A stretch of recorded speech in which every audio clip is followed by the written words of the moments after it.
What's up guys, Justin Brock here. Today I'm going to do another video, and today I'm going to go over the 3 worst marketing ideas for the senior market or senior market insurance products, okay? And when I go over this, I am going to eliminate the goofiest of ideas out there like airplane banners, because you're not going to do that anyway. So I'm going to try to steer you away from a few that I don't think make sense for people from beginner to intermediate to even somewhat large agencies. I'm not saying that they don't have their place, but we're going to go with the least profitable right now as things sit. So stay tuned and we'll get right to it.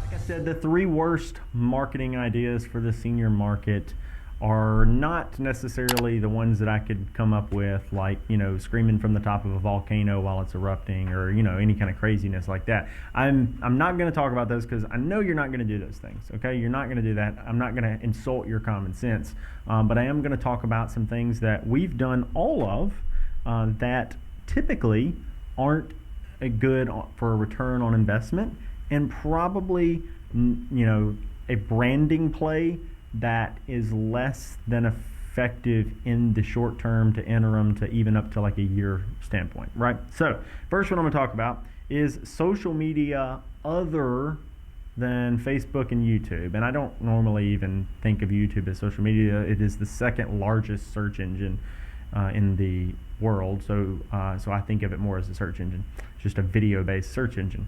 But Facebook is a great, marketing tool right now. It's amazing. They have a great platform.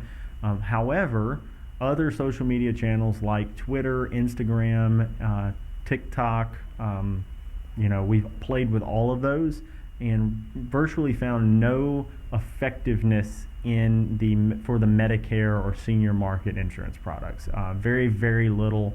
Other than, like I said earlier, a little bit of branding potentially, especially maybe on Instagram. There's a little potential maybe on Instagram, but for the most part, these social media platforms like that don't have a large user base in our market, and they're definitely not responding. Now, they are on Facebook in troves. Most of you probably have parents or grandparents on Facebook, so that's a different tool. Facebook is more than social media now. It is pretty much like a favorite pastime, like watching the 6 o'clock news. Now people just Facebook.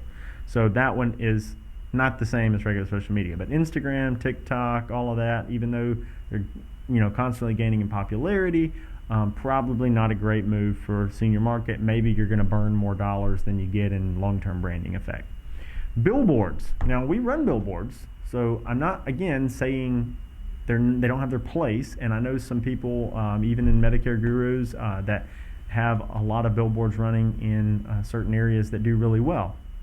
Most of those people invested long term into a specific area with those billboards, and that has created a massive long-term branding effect, and maybe even a little bit of an anomaly from seeing them. So if someone was going to invest a ton of money over a long period of time in billboards, they might see a really good return down the road. But for most advertisers, I'm going to say that they are the last cog in a branding machine, and I'm not going to be a big advocate of them until, like I said, you get down that road. Now, if you find one that's like in a small town in the middle of nowhere for $100 a month, lease it for 3 years and move on, because it's not going to hurt you to have it, especially if it's in a town that you want to really target. So there are some caveats to that.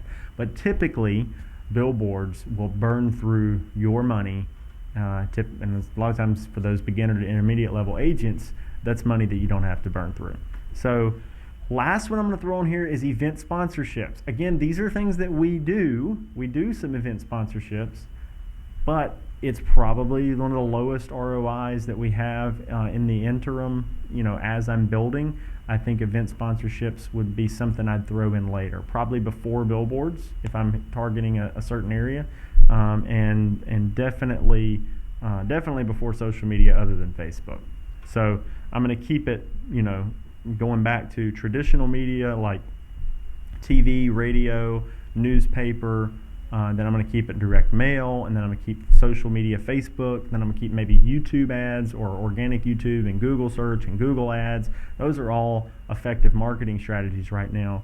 And then I'm going to intertwine in, maybe start at some point when I'm targeting an area, some event sponsorships, billboards, to try to increase that name recognition and name brand, but last in the machine.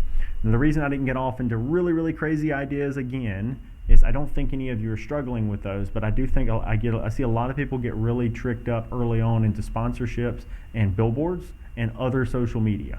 Those are things people get sucked into that I don't think the ROI is in there when you need the ROI the most. So focus on some of that other stuff. Stay away from those 3 worst commonly misused branding or advertising strategies for the senior market. All right, guys, thank you so much for watching this video. Please subscribe and head over and join Medicare Gurus on Facebook if you're not in it. See you soon.